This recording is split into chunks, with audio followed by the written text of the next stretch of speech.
वाला क्वेश्चन के अंदर गलती क्या है वो आप थोड़ा सा देख लीजिए। हमेशा आप याद रखना जो ये ब्रिस्क है ना, ब्रिस्क को कभी भी हम प्लूरल में नहीं लिखते। इस गलती को बच्चा आसानी से नहीं पहचान सकता। क्यों? क्योंकि वो ये सोचेगा कि यार जो घर होता है वो बहुत सारी ईंटों से मिलकर के बना होता है, तो बहुत सारी तो यहाँ पर दे रखा है, तो ये गलती नहीं है। लेकिन ये गलती है। देखो आपको मैं 3 बताता हूं, मैं वही बोल रहा हूं जो एग्जाम में आता है।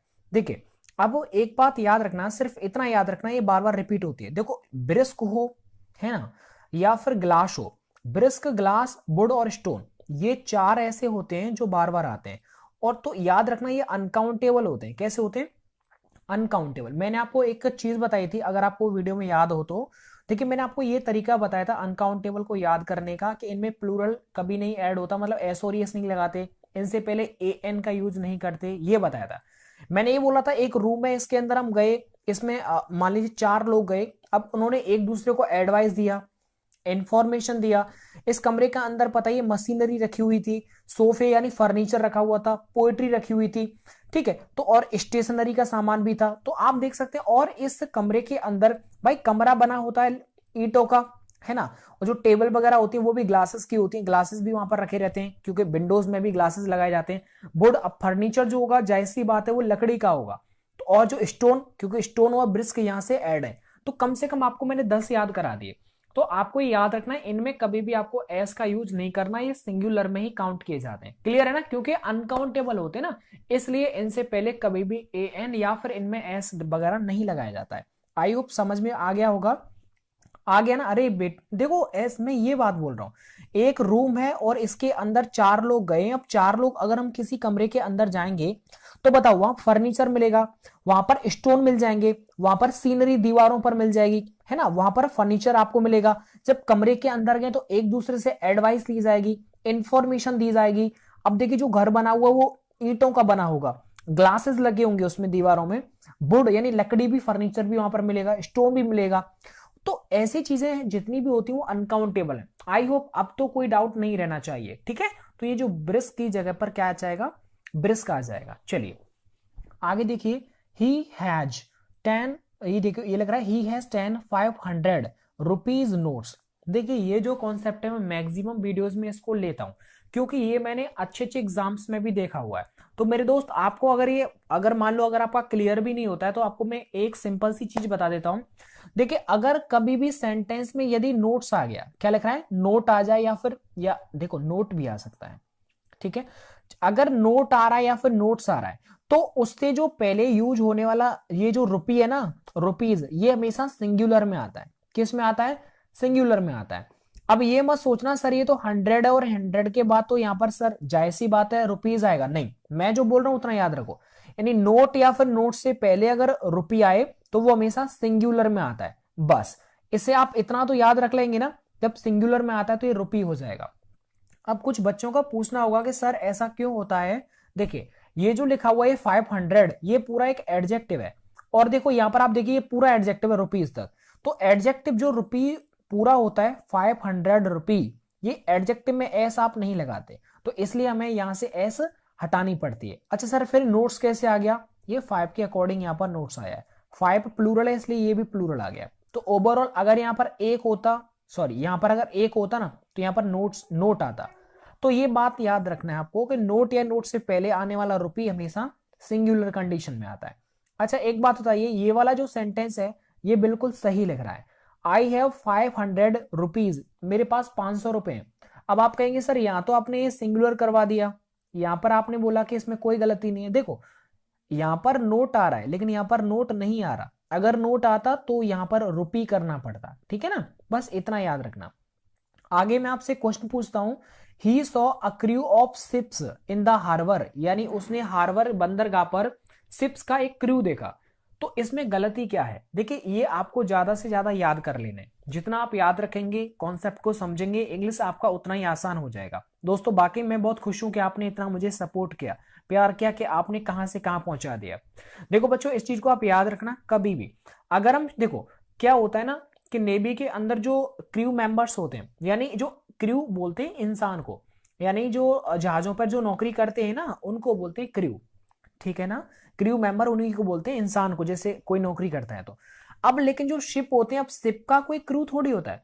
अब मैं बोलने वाला हूं कि जो जहाजों के झुंड के बारे में, यानी उसने बंदरगाह पर जहाजों का झुंड देखा, तो जहाजों के झुंड को हम क्रू नहीं, उसे बोलते हैं फ्लीट। क्या बोलते हैं? फ्लीट बोलते हैं। ठीक है, तो ए फ्लीट ऑफ शिप्स यानी जहाजों का बेड़ा उसने कहां देखा? हार्बर में देखा। तो ये आपको याद रखना है कि देखो शिप, ये जो जहाज होते हैं उनके लिए फ्लीट लगाते हैं, क्रू लगाते हैं, जो वर्कर्स होते हैं जहाज के। चलिए, आई होप समझ में आ गया होगा, तो इतना आपको याद रखना है। आगे देखो यहां पर लिखा हुआ है कि व्हाट इज द डिफरेंट। अब ये मैं आपको एक, चलो मैं आप ऐसा करता हूं, इसे मैं आपसे पूछ रहा हूं कमेंट बॉक्स में, मुझे आप ये बताइए कमेंट बॉक्स में कि इस वाले पार्ट में क्या गलती है। और बेटा उसमें ऐसा करना, आप नंबर डाल देना है ना। अभी ऐसा करो, वीडियो पोस्ट करो, अभी राइट डाउन करो तो बेस्ट रहेगा, अदरवाइज आप भूल जाएंगे। आपको जितना याद हो उतना बताना कि ये सर गलत इसलिए है क्योंकि यहां पर ये मामला ऐसा है। मैं फिर आपके कॉन्सेप्ट जरूर देखूं एक बार। बहुत खुशी होती है कि बहुत सारे बच्चे, तो आप इमेजिनेशन नहीं करेंगे, इतना अच्छा लिखते हैं कि एक नहीं चार चार एग्जाम्पल भी सेट करके लिखते हैं, मानो को वो मुझे पढ़ा रहे। बहुत अच्छा लगता है। आप ऐसे किया करो, मतलब कॉन्सेप्ट आपको जितना याद हो उतना आप यहां पर जरूर बताया करो, है ना। अब आगे क्वेश्चन मैं आपको देता हूं, यहां पर लिखा है hot and coldness are antonyms. अब देखो यहां पर मैं इस कॉन्सेप्ट को पहले समझाता हूं और उसके बाद ये जो दो कॉन्सेप्ट है ना, वो मैक्सिमम क्या है, 95% गलत बोलते हैं। गलत बोलते क्या है, सही क्या है, मैं आपको दिखा देता हूं। देखिए पहले तो समझो, ये एंड से दो नाउन, सिंगुलर तो सिंगुलर ही जुड़ेंगे, एडजेक्टिव तो एडजेक्टिव ही जुड़ेंगे। ऐसा नहीं हो सकता एक एडजेक्टिव और एक यहां पर नाउन है, ऐसा नहीं हो सकता। ठीक है ना, दोनों की कैटेगरी एक ही रहेगा। तो देखो ये एडजेक्टिव है और ये यहां पर नाउन लिख रखा है, नहीं ये एडजेक्टिव तो ये भी एडजेक्टिव होगा, तो कोल्डनेस नहीं कोल्ड आएगा। ठीक है, और ये सेंटेंस बिल्कुल सही हो जाएगा। समझ में आ गया ना, मतलब एंड से देखो आगे एडजेक्टिव है तो बेटा पीछे भी एडजेक्टिव ही आएगा। अब मैं आपको सिखाना क्या चाहता हूं, ये मैंने अभी आपसे बोला एंटोनिम्स, मैंने बोला सिनोनिम्स। अब सिनोनिम्स यहां पर मैंने बोल दिया, लेकिन बच्चों को मैक्सिमम को ये लगेगा राम सर इसे गलत बोल रहे हैं। देखो मैं गलत नहीं बोल रहा, बिल्कुल सही बोल रहा हूं, लेकिन हमने, और क्योंकि हमने ऐसा सुना है। आपको मैं एक चीज बताता हूं, देखो इसका रियल प्रोनाउंसिएशन क्या होता है। इसे एंटोनियम, इसे सिनोनियम नहीं पढ़ते, ये होता ही नहीं है। इसे बोलते हैं एंटोनिम, मतलब निम होता है, क्या होता है ऐसे, सिनोनिम तो पीछे भी निम आता है। ये सिनोनियम, एंटोनियम, नियम भी हम कुछ नहीं होता, वो निम होता है। देखो मैं आपको रियल बताता हूं है क्या। देखिए ये मैंने यहां पर गूगल ओपन किया हुआ है, और गूगल में जब मैंने सर्च किया तो इसमें, ताकि ये प्रूव कर सकूं इसलिए मैंने इसका सहारा लिया आपको बताने के लिए। देखिए आपको अगर किसी का साउंड अगर नहीं आता है इसे क्या बोलते हैं, तो आप गूगल में सर्च करना, उसमें यहां पर हिंदी भी लिखी आती है। तो बताओ इसे हम क्या बोलते हैं, हम बोलते हैं सिनोनियम बोलते हैं, जबकि सिनोनियम नहीं होता, वो सिनोनिम होता है। बट आप इसे बोलेंगे तो हर कोई आपको ये बोलेगा कि तू नहीं जानता, लेकिन फैक्ट ये है कि वो नहीं जानते, उन्हें आप समझा सकते हैं। ठीक है, और देखो यहां पर इनका सेम मीनिंग भी दे रखा है। अच्छा एक चीज और समझो, अगर अब मैं आपको बता देता हूं, अगर भी ये मैंने ओपन किया है तो देखो, यदि आप किसी भी वर्ड का प्रोनाउंसिएशन में यदि आप डाउट है, आपको कंफ्यूजन है, तो आप ऐसा करो यहां पर सर्च कर लिया करो और वो निकल के आ जाएगा। अच्छा एक और देखो, मैंने यहां पर ये भी खोल रखा है, देखो एंटोनिम। देखो यहां पर एंटोनिम दे रखा है, एंटोनियम तो नहीं दे रखा ना, बोलो यस और नो। तो देखो यहां पर बिल्कुल साउंड भी इसका लिखा हुआ है, तो ये बिल्कुल फैक्ट है, इसमें कोई गलती नहीं होती। अच्छा यदि आप किसी और वर्ड देखना चाहते हैं, अगर यहां पर हिंदी नहीं लिखी आती, तो देखो ये आप यहां पर जाके सर्च कर लिया करो, तो वो हिंदी भी निकल के आ जाती है। आई होप दोस्तों ये बिल्कुल क्लियर हो गया होगा। तो एंटोनिम होता है, सिनोनिम होता है, लेकिन सिनोनियम एंटोनियम साउंड बिल्कुल, ये देखो गूगल के अकॉर्डिंग बिल्कुल सही नहीं है, तो गूगल जो कहेगा बिल्कुल सही कहेगा। चलिए अब मैं अपने मुद्दे पर आ जाता हूं। तो आई होप ये आपका डाउट हमेशा के लिए अब एकदम क्लियर हो गया होगा। जिन बच्चों ने आज की ये वीडियो नहीं देखा है उनको पूरे जिंदगी भर यही डाउट बना रहेगा, और डाउट को से क्लियर करने वाला भी कोई नहीं है, क्योंकि हम सभी लोग ऐसा ही से पढ़ते हैं। चलिए अब मैं आगे बढ़ जाऊं। देखो अब मैं आगे आपको बताता हूं, सात छठवां, देखो bigger and large and are, देखो यहां पर आर लिखा हुआ है ना, bigger and large are synonyms. अब यहां पर एक बात देखिएगा, यहां पर गलती क्या की है, देखो गलती यह है कि एंड से जुड़ने वाले ये दोनों सेम होने चाहिए। अब देखो यार कंपैरिजन की तो कोई बात नहीं हो रही ना, इसलिए हम बिगर की जगह पर हम क्या कर देंगे, बिग कर देंगे। देख समझ रहे हैं आप ऐसा लार्जर भी नहीं कर सकते इसे, क्योंकि कोई, अगर कोई आगे कंपैरिजन की बात होती तो हम इसे दोनों को कंपैरेटिव में चेंज करते, लेकिन अब ये पॉजिटिव की बात हो रही है तो दोनों को पॉजिटिव में चेंज करो। तो लार्ज तो पॉजिटिव है, लेकिन ये पॉजिटिव नहीं है, इसलिए इसे पॉजिटिव करना पड़ेगा। क्यों? क्योंकि यहां पर एंड आ रहा है, एंड से दोनों सेम आते हैं। अच्छा कुछ बच्चों ये पूछ रहे होंगे, सर जी ये बताओ, ये जैसे ये होता ना शॉर्ट होता है, बिग होता है, टॉल होता है। सर इनमें फर्क क्या होता है भाई? अगर मैंने ये पूछा कि बिग का मतलब क्या होता है ना, लॉन्ग का मतलब क्या होता है, तो बच्चे कंफ्यूज हो जाते हैं ना, यस और नो। तो देखो बेटा मैं आपको बताता हूं। देखो सबसे पहले समझना टॉल क्या होता है। टॉल किसी भी इंसान की लंबाई को हम बोलते हैं टॉल, समझ में आ गया? यानी व्यक्ति, जैसे मैंने बोला you are a tall boy, तुम एक लंबे व्यक्ति हो, उम्र के मतलब अगर हम बात करें लंबाई के अकॉर्डिंग तो वो टॉल लगाते हैं इंसान के लिए, ठीक है? छोटा छोटा मैं समझा रहा हूं, इसके बाद मैं आपको बताता हूं बिग क्या होता है। अब आप सर बिग भी हो, तो मैंने कहा तुम बड़े हो, तो आप क्या बोलोगे? You are big. नहीं, हिंदी तो सही है लेकिन इंग्लिश अलग है। इंसान की लंबाई के लिए हम टॉल लगाते हैं, भले हिंदी में वो बड़ा हो छोटा हो, उससे कोई फर्क नहीं पड़ता। हिंदी क्या बोल रही है उस पर मत जाओ। अच्छा, बिग जो होता है वो क्षेत्रफल वगैरह के लिए आता है, किसी भी एरिया का क्षेत्रफल बड़ा होता है। मैंने बोला दिस फील्ड इज बिग, मतलब ये जो फील्ड है वो कैसा, बहुत बड़ा है। That house is very big, वो जो घर है वो बहुत बड़ा है। ऐसा नहीं, टॉल नहीं कर सकते। समझ में आ रहा है ना बेटा? तो यहां पर क्या आ जाएगा, बिग वगैरह जो आता है वो किसी न किसी, अंडरस्टैंड, किसी एरिया के लिए आता है। अब आप कहेंगे सर जी ये एक बड़े के लिए तो लॉन्ग भी आता है। सर लॉन्ग भी, अच्छा लॉन्ग क्या होता है देखो बताता हूं। लॉन्ग एक डिस्टेंस के लिए आता है, जब कोई लंबी दूरी होती है तो उसे बोलते हैं लॉन्ग। आपने सुना होगा गाने में लॉन्ग ड्राइव पे चल, तो लॉन्ग का मतलब होता है जब कोई डिस्टेंस होती है 25 किलोमीटर, 50 है ना, 2500 किलोमीटर, तो ये सब लॉन्ग डिस्टेंस में आता है। मैंने बोला यह सड़क बड़ी है, समझ रहे? तो मैंने क्या बोला, यह सड़क बड़ी है, तो बताओ मैं क्या बोलूंगा? दिस रोड इज में से ऐसा नहीं, दिस रोड इज टॉल, ऐसा नहीं, दिस रोड इज बिग। क्योंकि जो रोड होती है ना उसका एक क्षेत्रफल होता है, ठीक है, लंबाई चौड़ाई, तो बस 6x6 ऐसे करके आप याद रखो। तो डिस्टेंस अगर क्षेत्रफल की बात की जा रही है तो बिग, लेकिन हम बात करें ये जो डिस्टेंस है वो काफी ज्यादा लंबी है, तो वहां पर क्या आ जाएगा, लॉन्ग आ जाएगा। क्लियर आ रहा है ना? छोटा छोटा चलो हल्का हल्का आ जाएगा समझ में, चिंता मत करो। अच्छा एक और देखो, अब बात आती है शॉर्ट क्या होता है। देखो शॉर्ट जो होता है, शॉर्ट हम दो जगह यूज करते हैं। सर कौन सी जगह है? इन चीजों को बताने वाला कोई नहीं है, सो प्लीज इन्हें ध्यान से समझ लीजिए आप। देखो बेटा शॉर्ट का मतलब होता है जब किसी इंसान की अगर लंबाई छोटा है, वो मैंने बोला यू आर शॉर्ट। अब लेकिन देखो मैंने यहां पर शॉर्ट जानबूझ करके बोला। अगर मैं आपसे ये पूछ लूं कि बेटा ये बताओ ये जो लिखा हुआ है SHORT, ये क्या लिखा हुआ है, तो 100% वो बच्चा इसे शॉर्ट ही पढ़ेगा। क्या पढ़ेगा? शॉर्ट ही पढ़ेगा, क्योंकि बचपन से उसने पढ़ा है। जबकि शॉर्ट होता ही नहीं है। सर शॉर्ट नहीं होता तो फिर से हम क्या पढ़ते हैं, इसे पढ़ते हैं शॉर्ट। क्या पढ़ते हैं? शॉर्ट। इसमें रा की तो साउंड आती नहीं है, क्यों नहीं आती? क्योंकि ये जो रा है वो साइलेंट रहता है, इसलिए इसे शॉर्ट पढ़ते हैं। क्लियर आ गया ना? डाउट मत करना, प्रोनाउंसिएशन पे यदि आप चाहें तो गूगल पर से चेक भी कर सकते हैं। चलिए अब मैं आगे बढ़ जाता हूं। तो आई होप ये समझ में आगे होंगे ना, अब तो कोई डाउट नहीं रहना चाहिए बेटा। चलो अब हम आगे बढ़ जाते हैं। अच्छा मैं आपको ये बताता हूं, what are the differences between tall, big, short. अब देखो ये मैंने आपको बता दिया, ठीक है, ये सब बता दिया। देखो टॉल मतलब किसी इंसान की लंबाई, बिग, बिग का मतलब कोई एरिया वगैरह बहुत बड़ा होता है। शॉर्ट किसी इंसान की अगर लंबाई कम है तो उससे भी शॉर्ट बोलते हैं। अगर कोई डिस्टेंस मान लो कोई रोड अगर वो छोटी है तो उससे भी शॉर्ट बोलते हैं, मतलब ठीक है, मतलब लंबाई में। लॉन्ग क्या होता है? अब लॉन्ग मतलब कोई जैसे रोड वगैरह होती है वो भी काफी लंबी होती है, तो वहां पर हम लॉन्ग यूज कर सकते हैं। अब यहां पर समझिएगा, आगे लिखा होगा व्हाट अ टॉलेस्ट गर्ल, क्या क्या लंबी गर्ल लड़की है।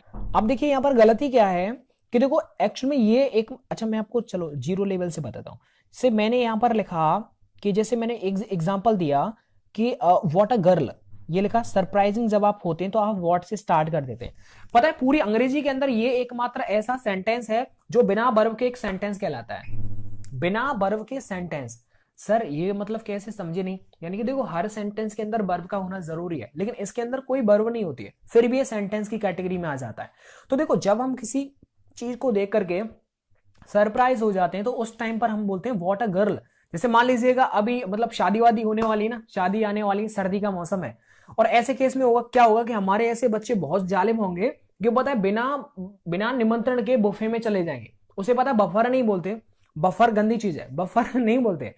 अच्छा बुफे बोलते हैं, बफर वगैरह हम जाते हैं खाने के लिए तो उसे बोलते हैं बुफे, ठीक है। ये भी एक साउंड आपका क्लियर हो गया। तो जब आप वहां पर जाएंगे तो आपने देखा, जैसे इंटर किया अपने दोस्तों के साथ, आपने देखा ओ माय गॉड क्या चीज है यार, व्हाट अ गर्ल। मतलब अगर आप सरप्राइज हो गए देख करके, मतलब समझ लीजिए आप, आपको ये नहीं पता मैं कहां खड़ा पर देखा करके, और आपको एकदम बहुत सरप्राइज हुए, व्हाट अ गर्ल यार, ओ मयूरी। तो ये क्या हो जाएगा पता है आपको, व्हाट अ गर्ल। अब देखो छोटी सी है कोई बच्ची, वो डांस कर रही है बहुत अच्छा, बहुत अच्छा सिंगर है, वो कितना अच्छा गा रही है, उसे देख करके आपने देखा my God what a girl यार।